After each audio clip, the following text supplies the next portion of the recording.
خلال البحث صار عندي يعني الكثير من الموارد، وهذا من الموارد أيضا المفروض يسجل عندكم. لاحظوا المولد الابن الخامس أو الولد الخامس والسادس من؟ زيد ومن؟ عمر. هذا قاعدة أمر. لماذا لم يذبح؟ لم يذبح على الهوية في زمن الإمام سلام الله عليه، هذا عمر.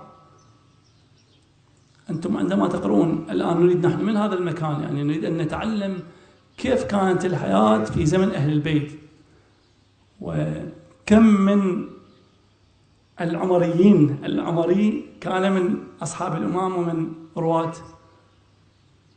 الأحاديث عن أهل البيت سلام الله عليهم. كم منهم عثمان، كم منهم كان يسمى بأبي بكر، كم منهم كان يسمى بيزيد ومعاوية.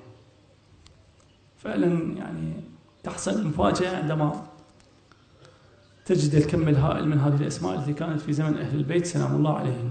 والآن وصلنا إلى أن يقتل الشخص على الاسم.